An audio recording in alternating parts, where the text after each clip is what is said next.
It seems wise to significantly increase the intake of plant-based foods, increasing the amount of fruit, vegetables, and legumes, while limiting the consumption of processed meat and other high-fat products. And the second point, which is my favorite, is can I reduce blood sugar levels? Well, having a diet based on plant-based foods, and here I am talking about the plant-based diet, which is flexible, can also have benefits for type 2 diabetes. But the studies I have found say that mainly vegans and vegetarians who do not eat meat and fish have lower blood sugar levels, greater insulin sensitivity, and up to a 50-78% lower risk of developing type 2 diabetes. And there is indeed a study that showed that 43% of participants who followed a vegan diet were able to reduce their medication dosage for reducing blood sugar, compared to about only 26% of the group that followed a diet recommended by the American Diabetes Association. Both diets, the vegan and the American Diabetes Association diet, were associated with significant weight reductions and reduced plasma lipid concentrations and everything else. And regarding medication in this study, well, it is what I said earlier. A low-fat vegan diet seems to improve glycemia and plasma lipids more than the conventional diets recommended by the American Diabetes Association. Again, it has to be low in fat, because there are many people who follow a vegan or vegetarian diet but rich in ultra-processed foods, which can even end up being more expensive without any need, since we can have a rich and flavorful diet by focusing on real foods and following a vegetarian or plant-based diet. And out of curiosity, just talking a little about weight loss. There are several randomized controlled trials. I believe that is the name in Spanish. Okay, perfect. Which is the gold standard in scientific research that shows that vegan diets are more effective for weight loss than other diets like a semi-vegetarian or omnivorous diet. Even in one study, a vegan diet helped participants lose about 5 kilograms more than a control diet over a period of 18 weeks, which I believe is the latest study I have recorded here. And one of the reasons for weight loss is that whole grains and vegetables have a relatively low glycemic index, which means they are digested more slowly, and fruit contains fiber and antioxidants. And this, of course, helps to prolong the feeling of fullness. This is the reason for weight loss. And well, the third point is that this type of diet can help reduce the risk of heart disease.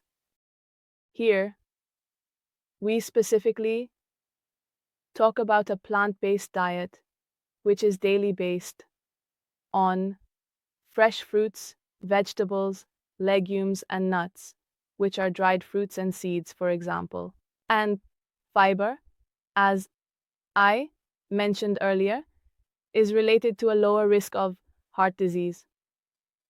But of course, the transition must be appropriate. The truth is that many people forget the importance of fiber for our gastrointestinal health. And when our gut health is definitely good, remember that we will indeed absorb nutrients much better, okay? But when we switch to a more vegetarian, more vegan diet, there is often a significant increase in fiber that we were not often used to having in our diet. But our gut needs some time to adapt so that it doesn't feel too heavy and bloated. That's why we want to increase fiber, but gradually, always. The transition to a vegetarian and vegan diet should be gradual, calm, and not radical for this specific reason. And well, observational studies comparing vegans with vegetarians and omnivores have shown that vegans can benefit from up to a 75% lower risk of having hypertension, high blood pressure.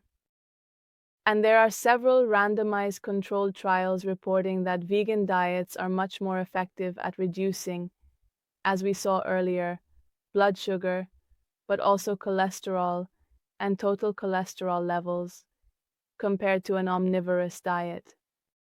This can be particularly beneficial for heart health as reducing high blood pressure, cholesterol, and sugar levels can lower the risk of heart disease.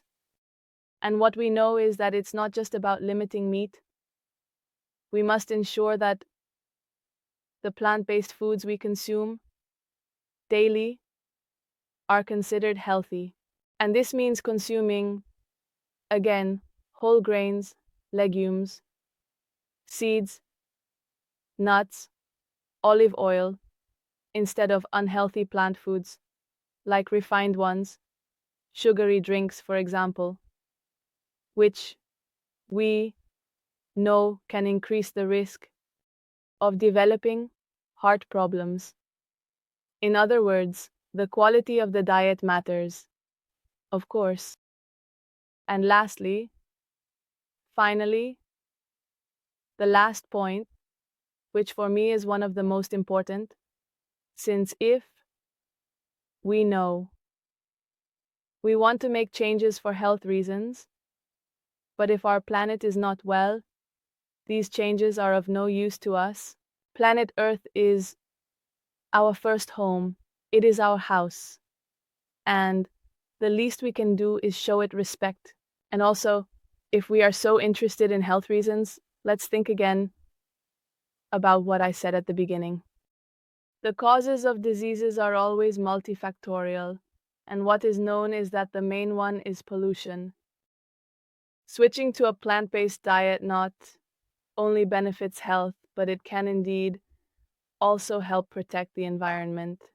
People who follow these plant-based, vegetarian, vegan diets have a smaller environmental footprint. And air pollution is a risk factor for health, as you can see in this information from the World Health Organization.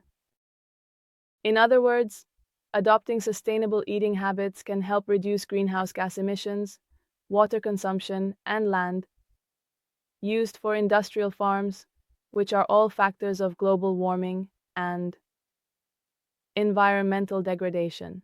And there is a review from 2016, which is the first article I have here on the slide. This review of 63 studies showed that the greatest environmental benefits came from diets containing the least amount of animal products, such as vegan and vegetarian diets. And the study showed that a 70% reduction in greenhouse gas emissions could be achieved and a 50% reduction in greenhouse gas emissions, less in water usage. Changing Western dietary patterns towards more sustainable dietary patterns based on plant-based foods.